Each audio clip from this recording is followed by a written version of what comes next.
Саламатсызбы, урматтуу телекөрүүчү. Жаңыдан кошулган болсоңуз, Регион телеканалында таңкы регион көрсөтүүсү өз көрсөтүүсүн улантат. Биз болсо адаттагыдай эле кийинки көрсөтүүнүн коногу менен тааныштырабыз. Анткени биз күн сайын ар бир эфирде ушул пайдалуу конокторду чакырганга аракет жасайбыз. Эми кийинки коногубуз ким деп турган болсоңуз, психолог, игропрактик, башкача айтканда бизди психологиялык оюндар аркылуу биздин жан дүйнөбүздө, жашообузда кандай көйгөйлөр болуп жатканын аныктап, ошол көйгөйлөр менен кантип иштеш керек, кантип арылсак болот, биздин психологиялык жашообузду өзгөртүүгө салым кошкон инсан бүгүн конокко келди. Асель Жакыпова айым бизде. Саламатсызбы? Саламатсызбы. Кош келиптирсиз. Эми акыркы 3 жылдан бери эле ошол оюн аркылуу биздин түпкү көйгөйлөрүбүздү аныктаган психологдорду аябай көп көрүп баштадык да. Буга чейин деле болсо керек, анан биз маани берген эмеспиз. Бирок ушул акыркы 3-4-5 жылдыкта баарыбыз көрүп билип атабыз да, чындап эле ушул оюн аркылуу биз көйгөйлөрүбүздү психологко барып баягы анализдей алабызбы дегеним да. Бул трансформационный оюндар деп коет. Ушулар аркылуу мындай кененирээк өзүңдү биле аласың, мындай эң негизги түпкү тамырда жаткан көйгөйлөрүңдү аныктап аласың. Анткени биздин мээ бизди алдаганды жакшы көрөт. Мисалы үчүн бизге жакпаган, бизге аябай жаман сезим келтирген ойлорду биздин мээ блокировка кылат. Ошон үчүн бул трансформация оюндар сени өзүң чыныгы келбетиң менен, чыныгы жүзүң менен беттештирип коет да. Андан кача албай каласың. Көбүнчөсү бизде бир 20-жылга чейин монополисттер болчу көбүнчө игропрактиктердин арасынан. Анан алар үйрөтүп баштагандан кийин игропрактиктер көбөйүп баштады да. Көбүнчө эң негизги Казакстандан келет да бизгечи. Эң күчтүү игропрактиктердин бизди окуткандардын основательдери Казакстанда. Эми ушул трансформациялык оюн деген өз эмне түрлөрү барбы? Ооба, түрлөрү, мисалы үчүн биздин жашоо тармактар көп да. Ошо жашоо тармактарга байланышкан түрлөрү көп да. Мисалы психологиялык жактан күйөөгө тием десең, аялдык жактан, аялдык энергия жактан, финансы жактан, эркектер үчүн өзүнчө оюндар, бүт сферанын баарын, бүт общий мындай толук ойногондор бар. Алар көбүнчө, мисалы үчүн менин өткөзгөн Лила, ал бардык тармактарга ыңгайлуу да. Ошон үчүн ал бир 5 саатта өтөт. Ошол түрлөргө жараша бир 40 түр бар оюндун. Жалпы 40 ашык. Саны андан да көп да. Ар бир түргө бир 5-6 оюндан кирет да. Урматтуу телекөрүүчү, эгерде трансформациялык оюн боюнча же болбосо жашооңузда бир кандайдыр көйгөй болуп жатса, психологиялык суроолоруңуз бар болсо, анда экран астына жазылган номерлерге калтырсаңыздар болот. Эми биз кайсыл учурда ошол трансформациялык оюнду ойногонго катышыбыз керек? Көп ойлошот, биз психологко же ушундай коучтарга аябай бир нерсебиз болгондо анан барышыбыз керек депчи. Жашообуз бир такалып жаман көйгөй болуп атканда барыш керек депчи. Негизинен башынан көйгөй боло электе барыш керек да. Анткени мисалы үчүн бир маселе болсо, ошол маселени кантип мага ыңгайлуураак кылып чечип алам деп деле келсе болот да. Бирок жанагы уже көйгөй болуп маселе чечилбей түпүктөп коет го. Ошондой нерсеге кабыл алганда келиш бул жакшы эмес да. Бирок бизге көбүнчө ошондой акыбалда келишет да. Же турмушта ажырашам деп, уже жашай албай калдым деп келгендер бар. Же жумуш жактан, мен финансы жактан жабыркап жатам, бизнесим жүрбөй атат, же жумушум жүрбөй атат деп жаман акыбалда келишет да. Негизинен психологко айына бир жолу бир 2-3 айда бир барып туруш керек өзүңдүн психологиялык акыбалың үчүн да. Анткени азыркы заманда менин бир наставнием айткандай, анасачым, мурун физикалык оору болсо, азыр жан дүйнөнүн оорусу көбөйдү депчи. Анткени азыр көп деле биз дене менен эч нерсе деле кылбайбыз да, оор жумуштар жасабайбыз. Ошон үчүн жан дүйнөбүз ооруп баштады да. Ошон үчүн жан дүйнөбүзгө кам көрүшүбүз керек да. Оору электе. Көбүнчөсү анан денеге берилгенден кийин да келип баштаса, жана психосоматика деп коет го. Психосоматика бул сенин ички дүйнөңдөгү, жан дүйнөңдөгү оорунун уже денеге кирип кеткени да. Анткени денебиз дагы биз болгон эмоциянын баарын дагы ичине киргизе берет. Анан ал психосоматика болуп ооруга айланат да. Эмнеге айтат оорунун баары психологиядан депчи. Анткени сен психология жагыңды жакшы кам көрсөң, денең да оорубайт да. Эми биз финансылык жашообузду жакшыртуу үчүн дагы трансформациялык оюн ойноп психологдорго кайрылсак болот экен. Көпчүлүк эме деп калат го, финансылык жашооңду жакшыртыш үчүн мисалы кээ бир кадамдар бар, эми көз ачыктарга баргандар бар, дуалап салгандар бар дегендей да. Анан ошол биз финансылык жашообузду жакшыртуу үчүн же болбосо кайсыл бир тармакта иштесек, кардар келбей жатса же кардар таба албай жатсак, же мурдагыдай кардарлардын агымы токтоп калган болсо, демек биз сөзсүз түрдө психологко кайрылышыбыз керек экен. Ооба, анткени же психологко, же финансовый консультантка да. Эмнеге дегенде, биздин финансыбыз негизинен биздин ой жүгүртүүбүзгө байланышкан да. Негизи эле ой жүгүртүүбүзгө көп нерсе байланышкан да. Жумушубуз кандай жүрөт, турмушубуз кандай болот, бүт баары ошого такалган. Ошон үчүн биздин акчабыз көбөйсүн десеңиз, ошон үчүн эми ой жүгүртүү менен иштеш керек да. Ой жүгүртүү менен иштегенге финансылык трансформациондук оюндар бар. Мен өткөзгөн ал кэшфлоу. Кэшфлоуну Роберт Кийосаки ойлоп тапкан 1996 жылы. Крысиный бега деп коет, ошол оюн өзү крысалар менен байланышкан. Анткени биз көбүнчө чуркап жүрүп, жашообуз өтүп кетет го. Ошого 1-2 круг бар. Ошол биринчи кругу крысиный бега. Сен эң негизги максатың оюнда ошол крысиный эмеден, чуркоодон чыгып.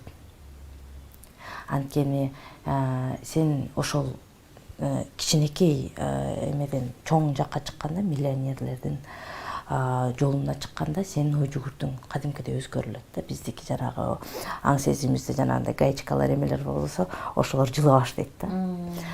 Финансылык көлөмү, ой жүгүртүүдө көлөм көбөйөт. Биздин көлөмүбүзгө жараша ошончолук акча табабыз да. Көлөмүбүз, ой жүгүртүүбүздө аз болсо, аз акча табабыз. Чоңураак болсо, чоңураак табабыз. Жана акчаны кандай башкарганды билесиң. Ал оюнда башкарганды да үйрөнөсүң да.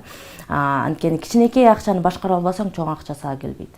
Анткени чоң акча келери менен сен аны жоготуп саласың. Андан дагы чоң проблемаларың башталат да. Анан эми негизи башка чет мамлекеттерде ар бир инсандын өзүнүн жеке психологу болот го, ооруса дагы, оорубаса дагы. Бизге бул азырынча келе элек, бирок мурдагыга салыштырмалуу психологко баруу деген уят нерсе эмес да. Мурда психологко барыптыр десе эле, мен сага эмне псих белем деген түшүнүк болгон да. Азыр тескерисинче психологдорго оорубаган адамдар барып баштады. Көрсө психолог менен психиатрдын айырмасын билбей эле биз баягы мен сага эмне оорулуу элем дей берип турбуз да. Сизге дагы ошол айымдар же мырзалар көп болуш керек. Мен сага азыр айтып атпайсызбы, мага көпчүлүк учурда ошол көйгөй болуп атканда келет деп, жана муну айтайын деген сөзүм, биз көйгөй болуп аткан учурда психолог издеп баштайт экенбиз. Анан сизге консультацияга келгенде жөн эле отурганда кандай болот дагы, трансформациялык оюнда кандай болот, баягы сизге келген пациенттин айырмасын айтып берсеңиз? Мисалы үчүн консультацияда отурганда сен суроолорду бересиң да. Мисалы үчүн мен суроолорду берем. Негизи психологдор бир адамды көргөндө травмаларын, бүт ички көйгөйлөрүн көрөсүң да. эмне аны ага эмне тоскоол болуп жатканын, анан ошого жараша ага суроолорду бересиң. Ал суроолор бергенде адам өзүн өзү алдап баштайт да. Анткени ошол ой келет, чыныгы ой. Эмеси көйгөйү. Ал көйгөйдү анткени ал мээге жакпайт. Ал мээ аны блокировка кылып салат дагы. Консультацияда оорураак иштеш. Трансформация оюнда өзү менен өзү беттешет дагы, кача албай калат. Анан ошону кабыл алыш керек болуп калат да. Анткени кабыл албаса оюн чыгарбай коет. Оюн киргизет жана чыгарат да. Анын өзүнүн дагы эмеси бар. Правиласы бар. Кандай кирет, кандай чыгат. Ошого эгер өзүн өзү алдап отура берсе, мисалы менин практикамда бир кыз 12 саат ойногон жалпысында. Бир запрос менен чыгыш үчүн 12 саат иштегенбиз. Анткени өзгөчө өзүн алдап отуруп алган да. Негизи баарын эле түшүнөт, бирок эмнегедир башка жака ою кетип калат да. Ошондой да учурлар болот. Демек, сизге мисалы жеке консультацияга барганда, сизге барган пациент инсан дейин өзүн жакшы ачпай, суроолоруңузга толук жооп бербей, өзүн жашырып, жок андай эмес деши мүмкүн экен. Трансформациялык оюнга катышканда толук ачылат экен дагы, көйгөйүн дагы аныктоосузге дагы оңой, анан ал адамдын жашоосун өзгөрткөнгө, ал көйгөйүн кантип чечиш керек, жолун тапканга дагы оңой экен. Мисалы үчүн консультацияда мен бир эле адам менен иштейм да. Оюнда эми 3-4 адам келет. Кээ бирлөр мындай жекече кылалы дейт, эми группада 3-4 адам менен иштейм. Анда группада иштегенде дагы жакшыраак, эмнеге дегенде башка адам өзүнүн көйгөйүн айтып атканда сен өзүңдү угуп баштайсың. Адамдар группа оюнга мындай жөн эле келе беришпейт да. Бирдей запрос менен келишет, же көйгөйлөрү мындай күзгүдө өзүнө окшошуп турат, мындай жашоо турмушу окшоштор көбүнчө келет да. Ошон үчүн башканы угуп атып дагы өзүң да трансформация боло бересиң да. Эми кандай көйгөй менен сизге көп кайрылышат? Мага көбүнчө аял заты, аялдык энергия менен кайрылышат. Өзүмдү өзүм жакшы көрүү, тануу. Мырзалар көбүнчө кэшфлоого келишет. Кэшфлоого именно финансылык ой жүгүртүүсүн өстүргөнгө жана бизнес жаатында. Консультацияга болсо анда уже бизнес жааты менен жана эме деп коет, максаттарды коюу деген отдельный бир тема бар, ошол боюнча да келишет. Ошол трансформациялык оюндан стресс, депрессиядан арылса болобу? Стресс, депрессия бул уже психотерапевтке кайрылыш керек. Психотерапевттен чыгып, анан уже бизге келет да. Психологдор депрессия менен иштейт, ооба. Бизде эметсек болот, бирок депрессиянын да түрү болот да. Эгер баштапкы этаптагы депрессия болсо, биз ага жардам бере алабыз.